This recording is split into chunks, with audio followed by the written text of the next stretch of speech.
Баршаңызға сәлем. Бұл каналда қазақ емшілігінде ертеден қолданылып, ауруды сауықтыруды жақсы нәтиже беріп келген дәрілердің көптеген түрлері айтылатын болады. Қызықты және қажетті ақпаратты жіберіп алмау үшін каналға тіркеліп, лайк басып, пікір қалдырсаңыз, каналдың әрі қарай дамуына өз үлесіңізді қосасыз. Каналдың ерекшелігі түрлі өсімдіктерден, жәндіктер мен хайуанаттардың, құс пен мал өнімдерінен жасалған дәрілер жөнінде болады. Ендеше бастаймыз. Сәбіз. Құрамында каротин, А, В, С витаминдері, май, қант, белок, пентазен және алма қышқылы, пектин, өт сілтісі бар.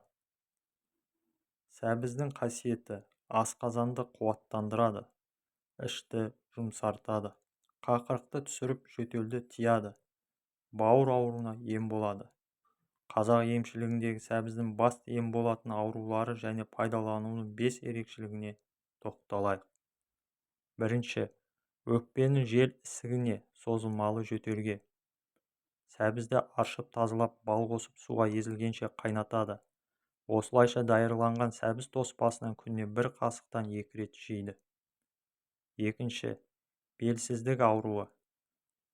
Тұқымын жаншып талқандап, сәбіз шырынымен қосып жесе бүйректі қуаттандырады, шауқатты молайтады. Осы әдісті бала көтермеген әйелдерге қолданса, жүкті болуына себепші болады. Үшінші, тамырын, жапырағын қайнатып, нәрестелерді шомылдырса, қан әрекетін жақсартады. Төртінші, сәбіз жапырағын жаншып, қара жел ауруларына, яғни ауырған жерге танса, нәтижесі көрнекті болады. Бесінші, орта құлақ қабынуға. Құлақтан бұлақ аққан кезде сәбіз суын бірнеше күн ішкізсе, нәтижесі оңды болады. Істелу мөлшері: сәбіздің өзін лайықты жейді.